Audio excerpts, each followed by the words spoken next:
Hello dear students, আশা করি তোমরা সবাই ভালো আছো, সুস্থ আছো। একটি লম্বা বিরতির পর, ঈদের ছুটির পর তোমাদের সাথে আজকে প্রথম অনলাইন ক্লাস।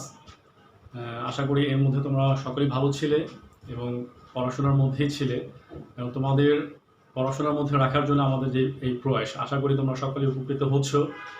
আমাদের ইকোনমিক্স ডিপার্টমেন্টের সকল ফ্যাকাল্টি চেষ্টা করে যাচ্ছে তোমাদের পড়ালেখা যাতে কোনো রকম ঘাটতি না থাকে, এই জন্য তারা নিরলস পরিশ্রম করে ভিডিওগুলো তৈরি করছে তোমাদের জন্য এবং আমাদের বিশ্বাস তোমরা এগুলো দেখে উপকৃত হচ্ছ। So let's start. আমরা শেষ ক্লাসে যেখানে শেষ করেছিলাম সেখান থেকেই শুরু করছি, তারপরে তোমাদের মনে করিয়ে দিচ্ছি আমরা কোথায় ছিলাম, কী শেষ করেছি। আমরা এর আগে দেখিয়েছিলাম impact of taxation on demand and supply, আশা করি তোমাদের মনে আছে। তারপরেও কিছুটা দেখাচ্ছি এবং কিছু ফাংশনগুলো বাদ ছিল, এগুলো আজকে আমরা দেখিয়ে দিচ্ছি। আমরা এর আগে দেখেছিলাম impact of taxation, that is tax impose করা হলে কি হয়, ডিমান্ড এবং সাপ্লাইয়ের ক্ষেত্রে কি পরিবর্তনটা হয়। আমরা দেখেছিলাম যে ট্যাক্স আরোপ করার ফলে প্রাইসটা বেড়ে যাচ্ছে এবং কোয়ান্টিটি ডিমান্ডে কমে যাচ্ছে এবং একটি বিষয় দেখানো ছিল, সেটা দেখানো হয়নি, আমি আজকে দেখিয়ে দিচ্ছি যে সরকারের ট্যাক্সটা আরোপ করা হলে গভর্নমেন্টের কি হয় বা গভর্নমেন্টের লাভটা কি বা ক্ষতিটা কি। আসলে এর আগের ক্লাসে বলেছিলাম ট্যাক্সটা কি, আমি আজকে আর রিপিট করছি না। এক্সাম্পল থেকে যেটা দেখিয়েছি যে আমাদের ট্যাক্সের পর ট্যাক্স ইম্পোজের পরে আমাদের প্রাইসটা বেড়ে গিয়েছিল এবং এই বাড়তি প্রাইসের একটি অংশ কনজিউমার বা ভোক্তাদেরকে দিতে হতো, বেয়ার করতে হতো এবং একটা অংশ বেয়ার করতে হতো যারা উৎপাদনকারী তাদেরকে, এবং মাঝখানে সরকারও কিছুটা রাজস্ব পেত। আমি আবার একটু রিপিট করে নিই। আমরা বলেছিলাম এর আগে যে there are two types of taxation. One is specific tax and another one is ad valorem.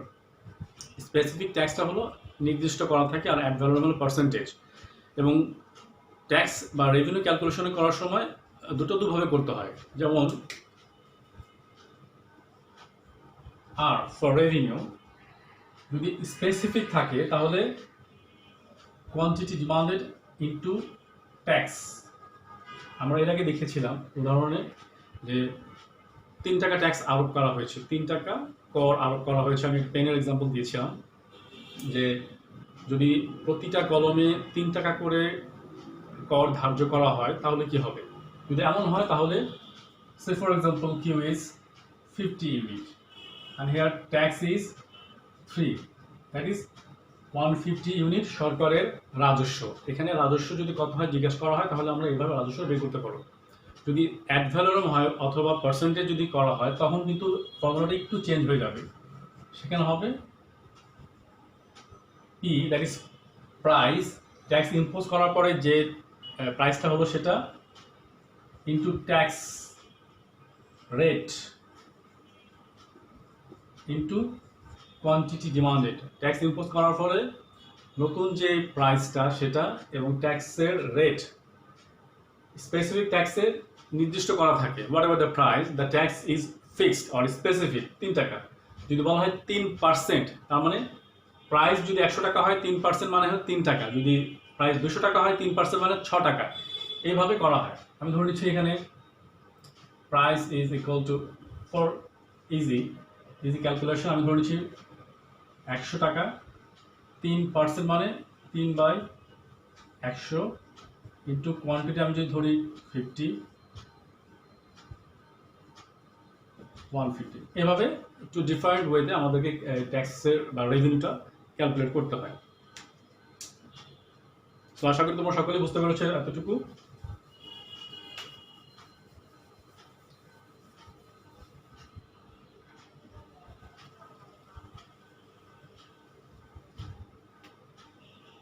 আমরা এই অবধি দেখিয়েছি পার্শিয়াল ইকুইলিব্রিয়াম, দ্যাট ইজ আমরা একটা স্পেসিফিক মার্কেট বা একটা স্পেসিফিক বাজার নিয়ে আলোচনা করেছি, স্পেসিফিক কমোডিটি, এবং ধরে নিচ্ছি অন্যান্য অবস্থা অপরিবর্তিত থাকবে।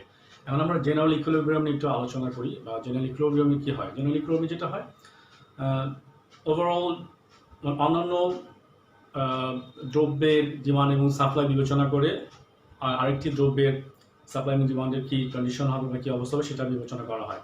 So this is general equilibrium. আমি যদি দুটা মার্কেটের কথা চিন্তা করি, সো এখানে একটা এক্সাম্পল দেওয়া আছে, দেয়ার আর টু ডিফারেন্ট টু মার্কেটস, এবং ফার্স্ট মার্কেটে ডিমান্ড ফাংশন দেওয়া আছে এটা, সেকেন্ড মার্কেট ডিমান্ড ফাংশন দেওয়া আছে, এবং ফার্স্ট মার্কেটে সাপ্লাই ফাংশন দেওয়া আছে এবং সেকেন্ড মার্কেটে সাপ্লাই ফাংশন দেওয়া আছে। এখান থেকে আমরা equilibrium price and equilibrium quantity বের করব। So how? তাহলে আমরা প্রথম মার্কেটে দেখি, ফার্স্ট মার্কেট। সো ফার্স্ট মার্কেটে ডিমান্ড ফাংশন হলো এটা অ্যান্ড সাপ্লাই ফাংশন হলো এটা। সো অ্যাট ইকুইলিব্রিয়াম ধরে নিচ্ছি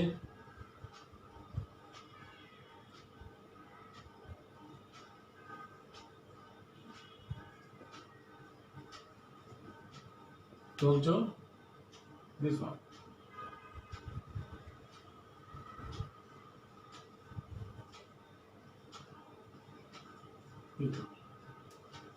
So আমরা একটু ক্যালকুলেশন করে ফেলি।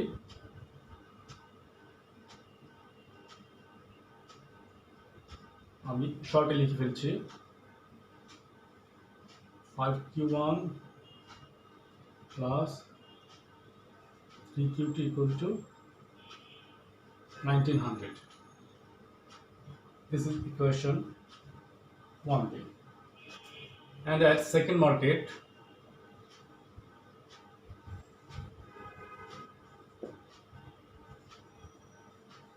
at equilibrium, second market equal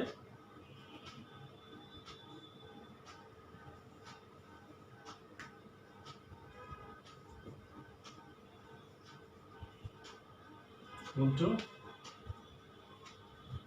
200 plus 3Q1 plus 2Q2.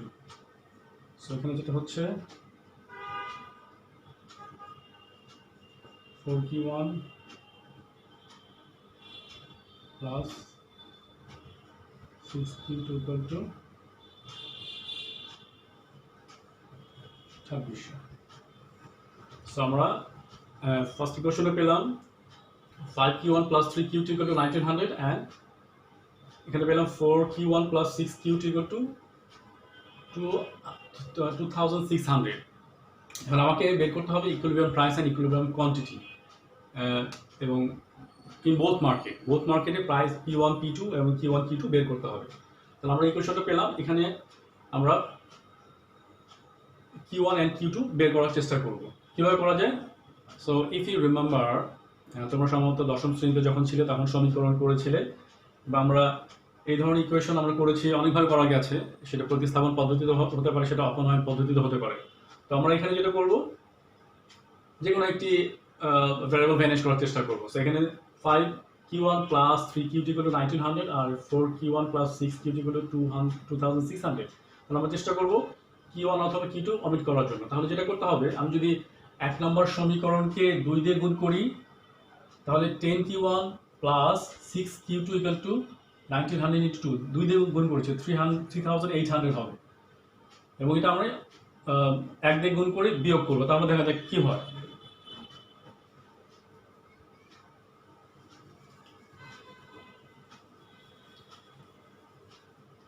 তাহলে ইকুয়েশন 1 into 2 minus ইকুয়েশন 2, তাহলে কি হচ্ছে এখানে 10Q1 plus 6Q2 equal to 800,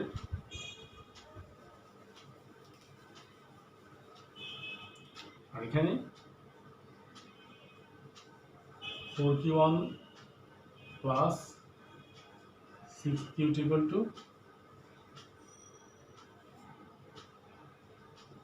তাহলে আমার 6Q2 কেটে যাচ্ছে, আর আমার এখানে থাকছে 6Q1 is equal to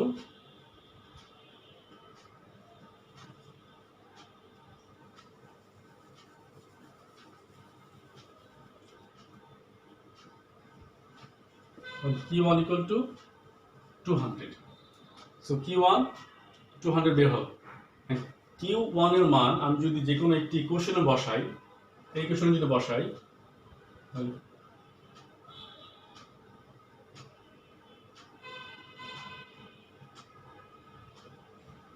যে কোনো ইকুয়েশন যদি বসাই তাহলে কি হচ্ছে,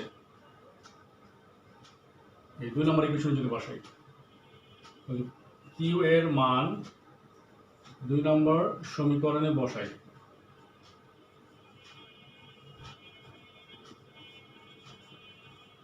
বসিয়ে 4 into 200 plus 6 Q equal to অথবা 6 কিউ equal to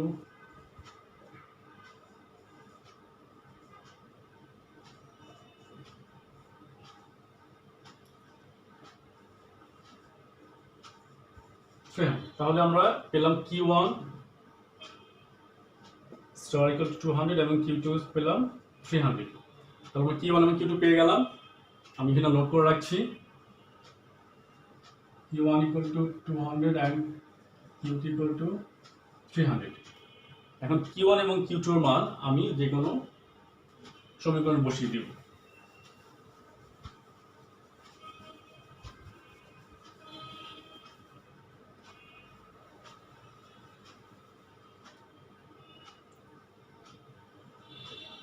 যে কোনো একটি সমীকরণ বসিয়ে দিলেই হয়ে যাবে, কারণ আমরা ধরে নিচ্ছি at equilibrium both are equal, সমান। সো এইভাবে বসাই Q1 যদি সাপ্লাই ফাংশন যদি বসাই 100 plus 2 into Q1 equal to 200 plus Q2 equal to 300, that is 400 700 800, Q1 equal to 800। তাহলে P2 কত হবে? P2 হবে 200 plus 3 into 200 plus 2 into 300, that is 600 1200 1400। So this is how we can calculate the equilibrium price and equilibrium quantity in a general equilibrium। And যদি আবার যদি বলা হয়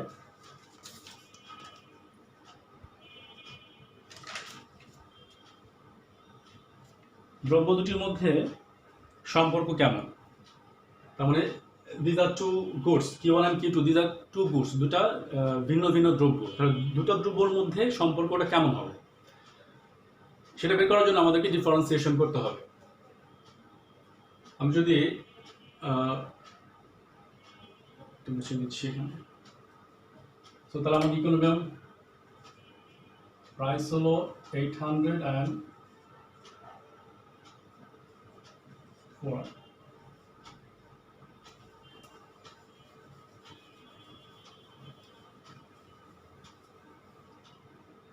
দ্রব্য দুটির মধ্যে সম্পর্ক মানে আমরা যখন ইলাস্টিসিটি পড়ি যে একটি দ্রব্যের দামের পরিবর্তনের কারণে মানে প্রাইস চেঞ্জের কারণে কোয়ান্টিটি ডিমান্ডের কী পরিবর্তন হয়, আর আমরা দেখব যে একটি দ্রব্যের দাম বাড়ার কারণে অন্য দ্রব্যের কোয়ান্টিটি ডিমান্ডের কী পরিবর্তন হয়।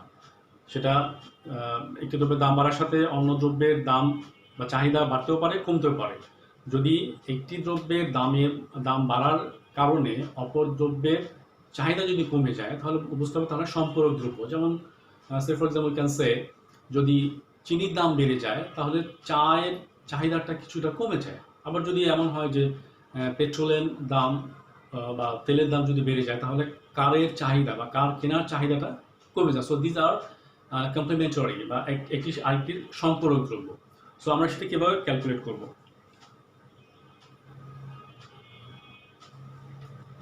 আমরা এখানে দেখি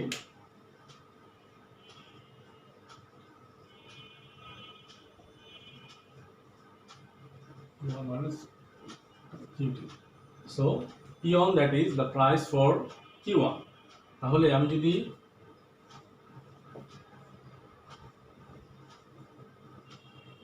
এটাকে P1 প্রাইসটাকে যদি Q2 এর সাপেক্ষে আমি ডিফারেন্সিয়েট করি তাহলে কি হয়?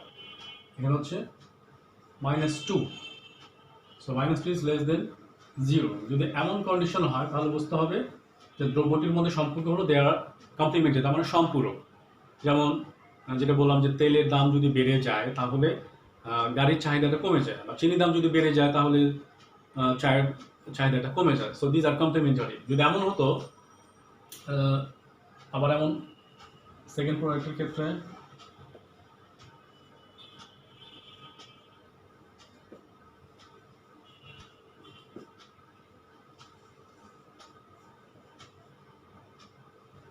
কি ওয়ান, তাহলে এটা হচ্ছে -1. So both are less than 0. So in that case, the relationship between these two commodity is complementary. তার মানে একটি আরেকটির সম্পূরক। যদি এমন হতো dp1 by dp2 is greater than 0, যদি greater than 0 হতো তাহলে হতো অল্টারনেটিভ, তার মানে একটি আরেকটির বিপরীত।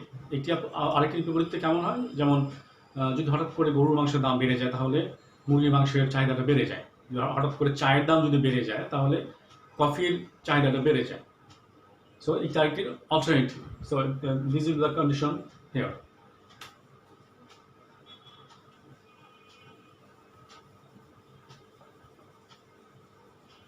আশা করি তোমরা সকলেই বুঝতে পেরেছো এবং নিজে চেষ্টা করবে এবং আশা করি তোমরা সকলেই এটা সলিউশন করতে পারবে। So let's move for another example.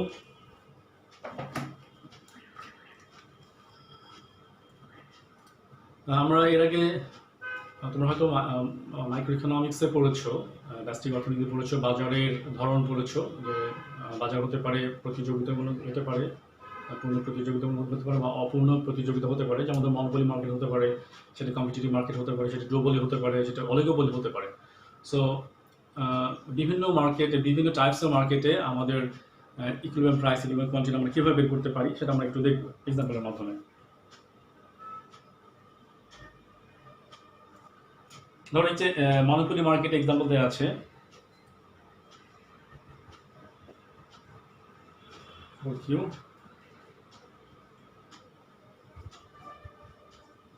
C equal to 2Q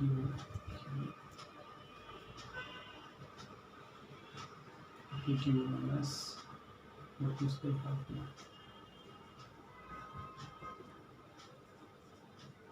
Q plus 2. So this is the example. এখানে আমরা ভারসাম্য দাম এবং ভারসাম্য উৎপাদনের পরিমাণটা আমরা বের করব। সো এটি কিন্তু একটা একচেটিয়া বা মনোপলি মার্কেট। সো মনোপলি মার্কেটের কন্ডিশন হলো, the condition is MC will be MR. The marginal cost will be equal to marginal revenue. This is the condition for the monopoly market. So how can we get the equivalent price and equivalent quantity? আমাদের এখানে দুটো function দেওয়া আছে P and C. So আমরা যদি marginal revenue বের করতে চাই তাহলে আমাকে আগে প্রথমে যেটা বের করতে হবে টোটাল রেভিনিউ। টোটাল রেভিনিউ মানে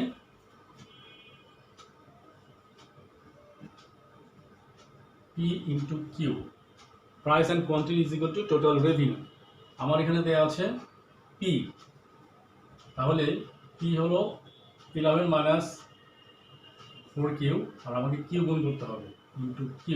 so function is 11Q minus 4Q square. তো টোটাল রেভিনিউ, আমি যদি টোটাল রেভিনিউকে ডিফারেন্সিয়েট করি তাহলে আমি মার্জিনাল রেভিনিউ পাবো। So marginal revenue equal to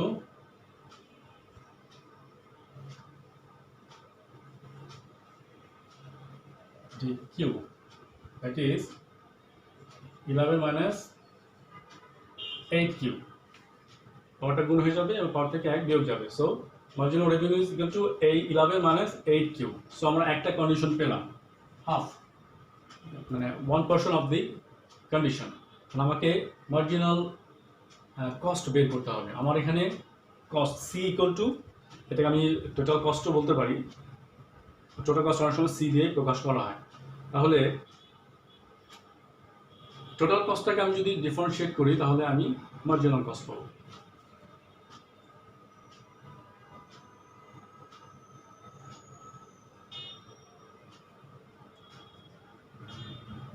সেটাকে আমি সিও লিখতে পারি,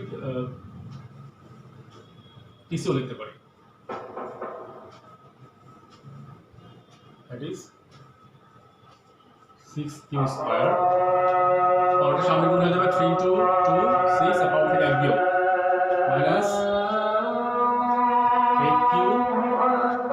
plus 5 and this is 2 is constant, so এটা 0 হয়ে যাবে। তাহলে আমার কন্ডিশনটা m1 equal to mc পেয়ে গেলাম। তাহলে at equilibrium marginal revenue is equal to marginal cost, তার মানে 6q square minus 8q plus 5 equal to 11 minus 8q, that is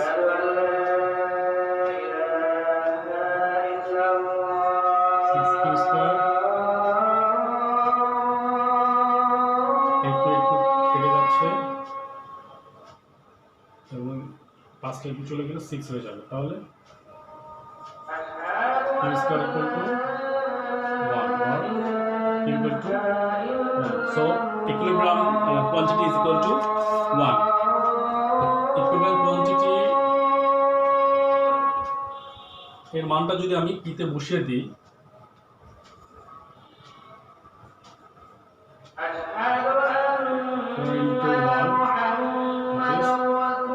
so equilibrium price is equal to 7. equilibrium quantity 1 and equilibrium price is equal to 7.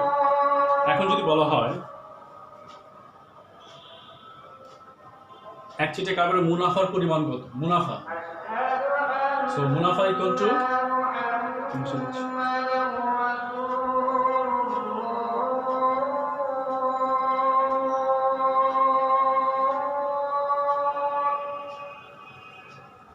আমরা যেটা এখানে বের করেছি সেটা হলো total revenue. Total revenue is not equal to মুনাফা আর profit. Profit means total revenue থেকে টোটাল যে রাজস্ব আদায় হলো বা টোটাল যে আয়, সেখান থেকে আমি টোটাল কস্ট বা মোট খরচ বা মোট ব্যয় সেটা আমরা বাদ দিব। তাহলে মুনাফা হচ্ছে pi equal to TR minus TC of C, simply C. তাহলে আমাদের এখানে টোটাল রেভিনিউ ছিল 11 into q equal to 1 minus 4 into q square, that is 1 square, minus total cost 2 into 1 q minus 4 into 1 square plus 5 into 1 plus 2, তাহলে হচ্ছে 7 minus 2 minus 4 plus 5 plus 2, that is 8 2 7 4 2 6, right, minus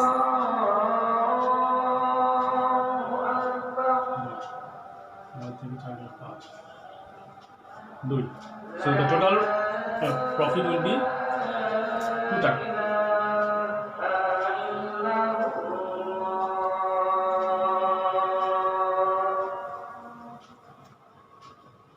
তাহলে আমরা পেয়ে গেলাম total profit, মানে মোট মুনাফা কত সেটা আমরা এখানে বের করতে পারলাম।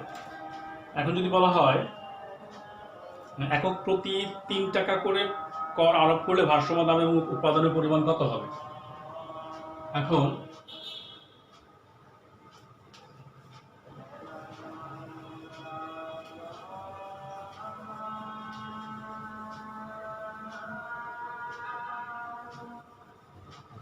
এর আগে যেটা বের করলাম সেটা হলো কর আরোপের পূর্বে। এখন যদি ট্যাক্স ইম্পোজ করা হয় যে একক প্রতি 3 টাকা করে কর আরোপ করা হবে, তাহলে আমাদের প্রোডাকশন কস্ট কিন্তু বেড়ে যাবে। কস্ট ফাংশন আছে আমার c equal to 2q minus 4q square plus 5q plus 2, এটার সাথে আমি অ্যাডিশনাল 3 টাকা করে কর আরোপ করব। তাহলে 3 টাকা কর আরোপ করার পরে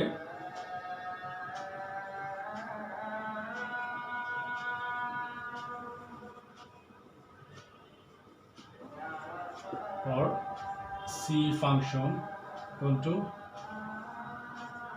2t cube minus 4q square plus 5q plus 2, this is the original function। এটার সাথে যেটা হবে 3 টাকা করে কর 3 into q, why q? কিটা হলো যত একক উৎপাদিত হবে তত এককের সাথে 3 গুণ, মানে যদি 100 ইউনিট কলম উৎপাদিত হয় তাহলে 3 গুণন 100, এটা তার উৎপাদন খরচ, অ্যাডিশনাল কস্ট, ট্যাক্স ইম্পোজের কারণে সেটা তার অতিরিক্ত খরচ হচ্ছে। এখন যেটা হবে,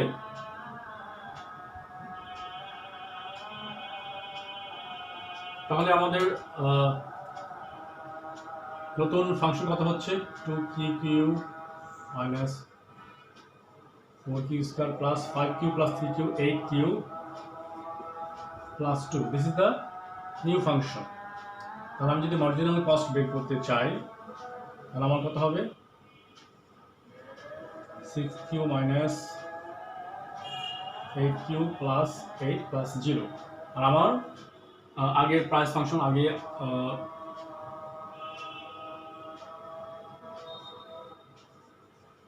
marginal revenue equal to 11q minus 8q. So after imposing the tax, our new equilibrium will be m is equal to mr. This is q square. That is 6q square minus 8q plus 8 equal to 11q minus 8q. That is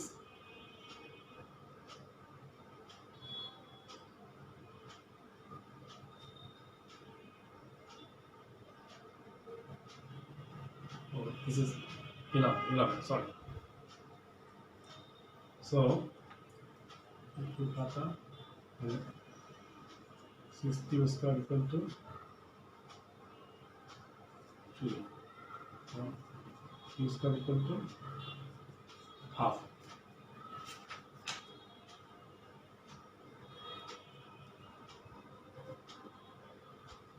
So Q equal to 0.7.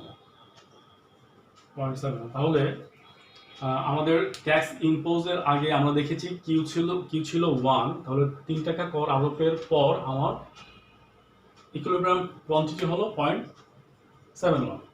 তাহলে আমার P কত হবে, P হচ্ছে 11 minus 4 into 0.71, that is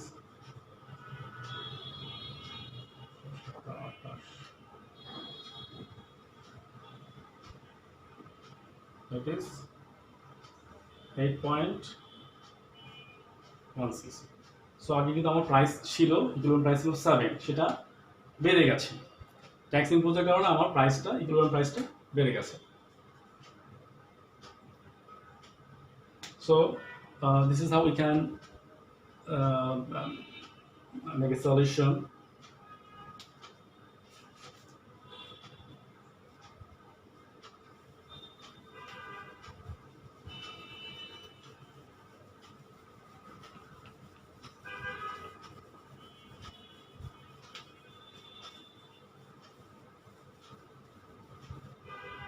তাহলে general ইকুইলিব্রিয়ামে আমরা এইভাবে করতে পারি, এবং মার্কেট, বিভিন্ন টাইপসের মার্কেট আমরা আজকে দেখালাম একচেটিয়া বাজারে আমরা প্রতিযোগিতামূলক বাজারে একই ধরনের প্রাইস কন্ডিশন অ্যাপ্লাই করে আমরা equilibrium price and equilibrium quantity বের করতে পারি, এবং ট্যাক্স ইম্পোজের ফলে আমরা নতুন ইকুইলিব্রিয়াম প্রাইস এবং নতুন ইকুইলিব্রিয়াম কোয়ান্টিটি আমরা বের করতে পারি। আরেকটি জিনিস বলে রাখি, tax and incentive, this are two opposite thing. আমরা দেখাচ্ছি যে ট্যাক্স আরোপের পরে প্রাইসটা বেড়ে যাচ্ছে, এবং আমরা ইকুইলিব্রিয়াম প্রাইস বের করার সময় যেটা দেখি যে